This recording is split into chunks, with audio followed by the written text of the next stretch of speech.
Hello YouTubers, Manny here from Manny's How To Workshop with an update on the 8000 BTU room air conditioner troubleshoot and fix.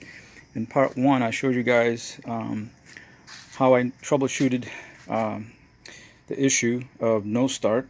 Basically that the evaporator fan and condenser fan, which is this one right here, as you can see the blade moving,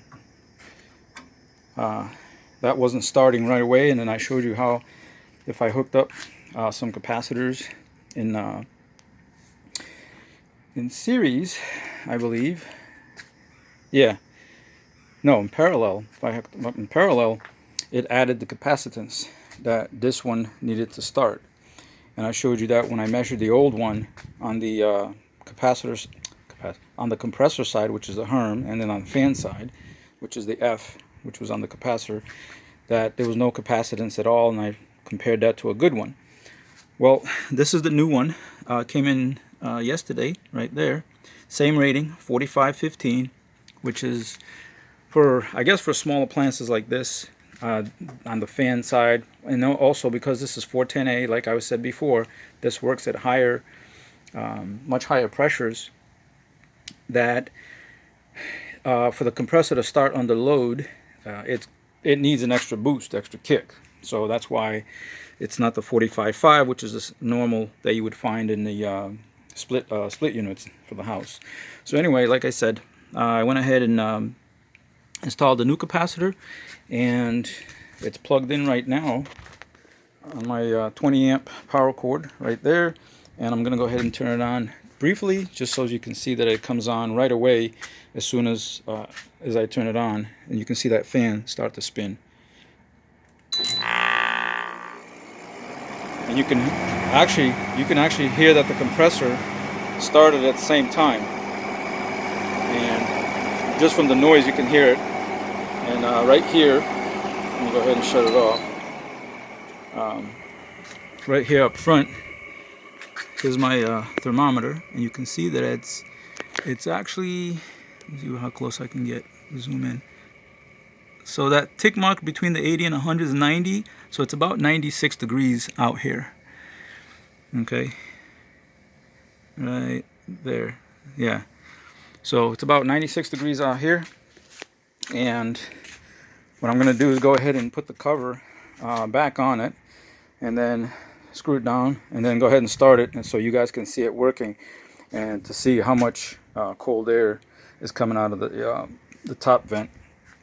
Alright, so I'm going to pause you guys here for a second, and I'll be right back. Okay, so I went ahead and put the casing back on there,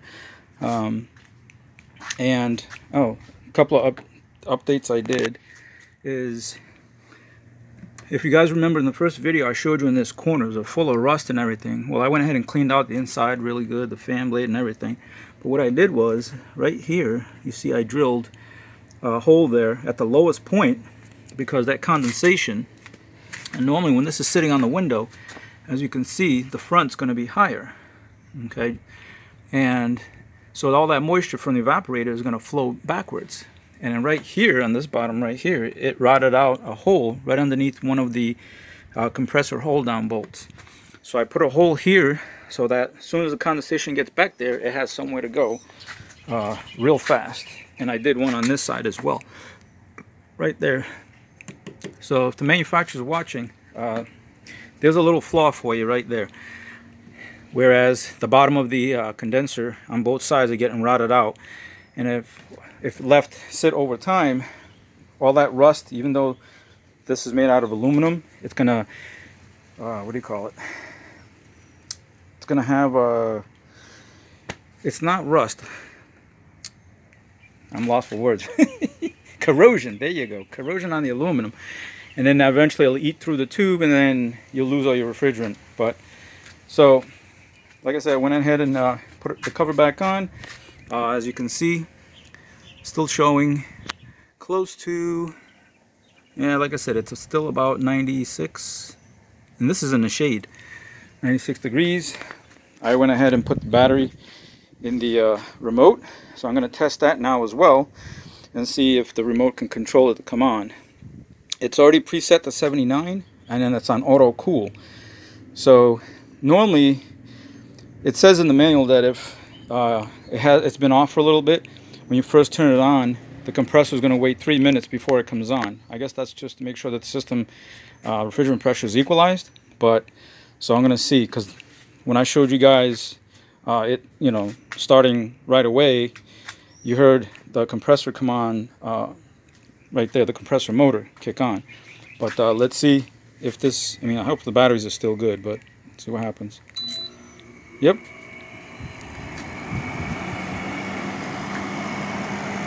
And I can hear that the distinct sound of the compressor. It's that little tap, tap, tap, tap, tap, tap. That's the compressor right there, compressing refrigerant. Well, vapor refrigerant, that is. And as you can see, yeah, with digital it's funny because right now it's, like I said, 79 degrees. I see it's flashing. For some reason, when you digital cameras, when they're recording other digital information, it does that. It flashes, just like these status lights are actually solid green, but they're not blinking. But see, on the camera, it makes it look like it's blinking. So as we can see, temperature is already coming down. Right now it's at about 88 degrees, right there. And it's gonna come down. Oh, you hear the fan just kick on, second speed. Yeah, this AC unit right here has a dual speed fan system. I guess the higher speed is to try to cool off the room quicker, because at lower speed obviously it's less air volume or velocity. So at high speed it's going to try to cool off the room quicker, but since we're outside of my garage, this thing would be running all day long trying to bring this, you know, temperature around the AC unit to 79 degrees, which is not going to. I mean, this feels awesome right there, me standing in front of right now, and I have 79 degree weather, 79 degree temperature, cool air coming out of here, the top vent, and blowing on me. The difference of 96, that's a 15 degree difference right there. Yeah. So it's approaching 20 degree difference coming out of the top right there compared to the outside temperature. Let's see if I can zoom in the camera. That'll get it better. There we go. So you see it's approaching 72 and approaching 70. So I have no doubt that this here in a room up to 350 square feet, because this is 8,000 BTUs, that this would have no problems cooling it off in probably about 30 to 40 minutes. First time turning it on, you know, the room being either, you know, up 85 degrees, or it could be hotter depending on how long the house has been heating up. But this is perfect. Now I'm going to put it back in the box and save it, because I'm going to use it for a different application. I might even use it to try to cool off my garage. So, you know, at nighttime, if I want to work in here, I can work in here with no problems. And then I can mount this either on the wall, so probably on this outside wall right here to my right there.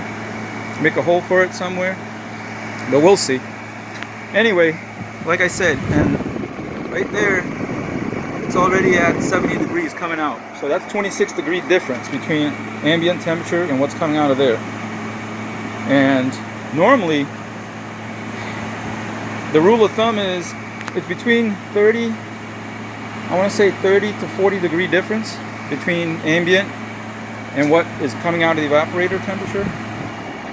So, as always, guys, thanks for watching. Please rate, comment, subscribe to my channel if you haven't done so, and give this a like if you found this video helpful for you.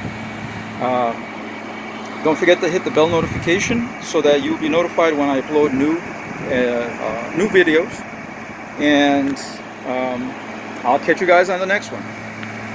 Y'all stay cool out there, okay? I'm sweating my ass off today, but that's all right. I'm going to be in AC all the rest of the evening. So take care, guys. I'll catch you on the next one. Bye.